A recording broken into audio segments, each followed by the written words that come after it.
Hello guys, मी योगिता तुम्हा सर्वांचं Yogita study सेंटरमध्ये स्वागत करीत आहे. आता आपल्याला बघायचं आहे property of an angle bisector of a triangle.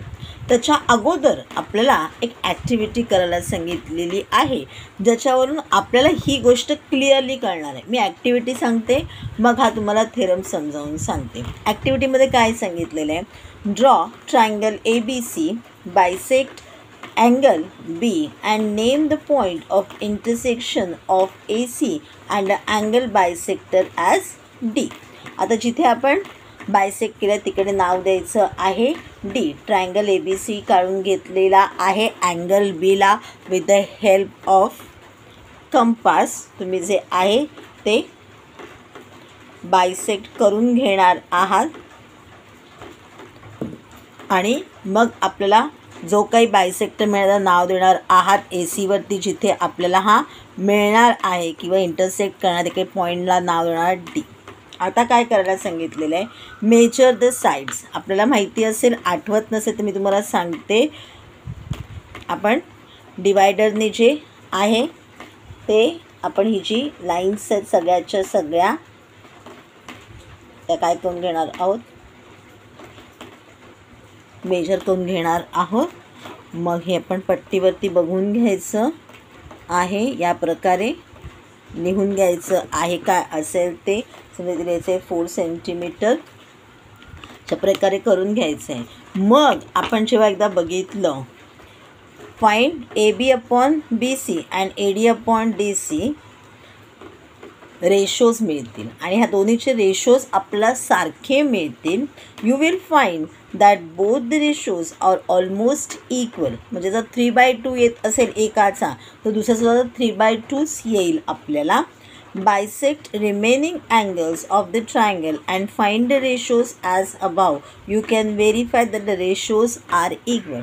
आता जसं तुम्ही Bला बायसेक्ट केलं तसं Cला करून बघा, Aला करून बघा. हवं तर वेगवेगळ्या तुम्ही ज्या आहेत त्या फिगर्स काढा आणि करून बघा. तुम्हाला सगळ्या ठिकाणी काय होईल, जे येणारा नंबर्स आहेत ते रेशोज आहेत ते सारखे मिळतील, इक्वल मिळतील.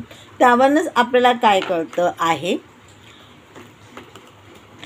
The bisector of an angle of a triangle divides the side opposite to the angle in the ratio of the remaining sides. आता मी तुम्हाला ॲक्च्युली सांगते की अर्थ काय होतो आणि काय सांगितलेलं आहे. आपण बायसेक्ट केलेलं आहे AD आणि AB आणि DC आणि BC. आता जशी BC असेल तशीच तुम्हाला DC बायसेक्ट केलेली मिळेल, त्याच रेशोमध्ये मिळेल. AB जशी ABच्या हिशोबाने इथे ADसुद्धा बायसेक्ट केलेली तुम्हाला मिळेल.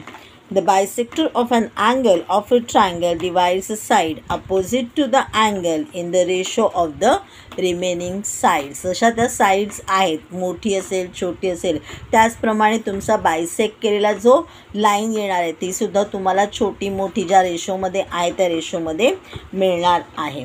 Given in triangle ABC, bisector of angle C intersect segment AB in the point E.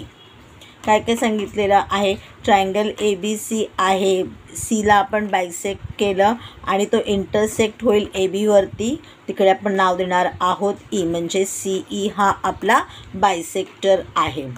To prove AE upon AB, AE upon EB equal to CA upon CB. मी तुम्हाला काय सांगितलेलं आहे, AE कोणाची साईड आहे तर ACची आहे, बरोबर आहे. म्हणजे तिचं प्रपोर्शन सारखं येणार आहे. आणि EB कोणाची साईड आहे, BCची आहे, मग तिचं प्रपोर्शन सारखं येणार आहे. Construction, draw a line parallel to ray CE passing through the point B, extend AC so as to intersect at point D. काय करायचं आहे, जशी CE आहे तशीच पॅरलल लाईन एक टाकून घ्यायची आहे, जी आपल्याला AC वरती कुठेतरी आपल्याला सापडेल. म्हणजे मग काय करायला, आधी AC आपण मोठा करून घ्या, एक्सटेंड करून घेऊया. मग ही CE जशी आहे तशी त्याला पॅरलल लाईन आपण जे इंटरसेक्ट होईल AC वरती तशी आपण तिला काढून घेऊया. मग तिला नाव देऊया D. जिथे इंटरसेक्ट होईल AC वरती तिथे नाव देऊया D. म्हणजे आपल्याला एक लाईन मिळेल BD. तर त्याच्या आधारे आपण ही गोष्ट जी आहे ती प्रूफ करून दाखवणार आहोत. कशी ती बघूया. Proof. Ray CE parallel to ray BD and AD is transversal. आता काय काय झालेलं आहे, CE आणि BD या काय आहेत, पॅरलल लाईन्स आहेत. आपण म्हणालो पॅरलल लाईन आपल्याला काढायची आहे. मग त्यांनी सांगितलेलं आहे AD इज अ ट्रान्सव्हर्सल. आता तुम्हाला आठवत असेल AD is transversal to parallel lines म्हणजे करस्पॉन्डिंग अँगल्स आपल्याला मिळतील. म्हणजे मग आपण म्हणालो therefore ACE and angle CDB are equal. Why? Because it is corresponding angles are equal. मग आपण म्हणालो therefore angle ACE angle ACE congruent angle CDB आणि त्याला आपण रिझन दिला करस्पॉन्डिंग अँगल्स आणि त्याला आपण नंबर दिलेला आहे इक्वेशन नंबर 1.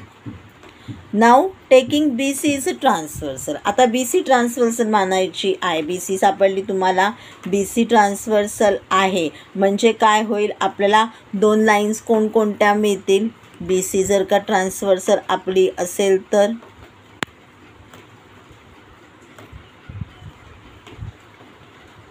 BC ट्रान्सव्हर्सल आहे.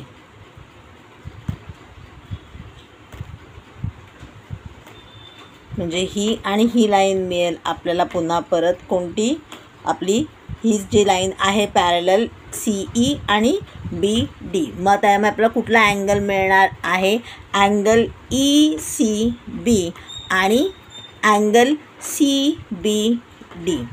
कसे अँगल्स मिळालेले आहेत बघा, अल्टरनेट अँगल्स आहेत. Alternate angles also congruent. मग आपण म्हणालेलो आहोत angle ECB congruent angle CBD आणि पुढे आपण रिझन दिलेलं आहे अल्टरनेट अँगल्स. बघा मी तुम्हाला अल्टरनेट अँगल्स कसे बघायला सांगितले ते Z आकार बनतोय बघा. आता ECB इथे आहे आणि इथे तुमचा CBD आहे, इथे आहे. अल्टरनेट अँगल्स मिळालेले आहेत. They are also congruent. So this is a equation number 2. But angle ACE congruent angle ECB given. आपल्याला सांगितलेलं आहे C कसा झालेला आहे, बायसेक्ट केलेला आहे. म्हणजे ते सुद्धा दोन्हीसुद्धा कसे आहेत, अँगल्स इक्वल आहेत, कॉन्ग्रुएंट आहेत. Therefore angle CBD congruent angle CDB from 1, 2 and 3. त्याच्यामुळे तयार झालेले जे बाकीचे अँगल्स राहिलेले आहेत ते सुद्धा काय येणार आहेत, कॉन्ग्रुएंट येणार आहेत. म्हणून आपण जे सांगितलं from 1, 2 and 3. In triangle CBD side CB congruent CD sides opposite to congruent angles, therefore CB equal to CD. Opposite angles काय येतात, नेहमी कॉन्ग्रुएंट अँगल्सचे सेम येतात, इक्वल्स येतात, म्हणून ते सुद्धा आपण इक्वल सांगितलेले आहेत. नाव in triangle ABD segment EC parallel to segment BD. Construction आपण कन्स्ट्रक्शन करताना म्हणाले तो EC जशी आहे तशी आपण BD काढणार आहोत. मग therefore AE upon EB equal to AC upon CD. Basic proportionality theorem आपण याच्या अगोदर बघितलेला आहे. त्या थेरमप्रमाणे आपण काय सांगितलं त्याच्यामुळे ते सुद्धा कसे आहेत, इक्वल आहेत. Their proportion is same, their ratio is same. Therefore AE upon EB equal to AC upon CB from 4th and 5th. ज्यावेळेला आपल्याला आपण दोन्ही साईड्सच्या आहेत त्या इक्वल सांगितलेल्या आहेत त्यावेळेला आपण त्याला इक्वेशन नंबर 4 and 5 म्हटलेलं आहे. आणि म्हणून आपण म्हणालो इक्वेशन नंबर 4 and 5 प्रमाणे AE upon EB equal to AC upon CB.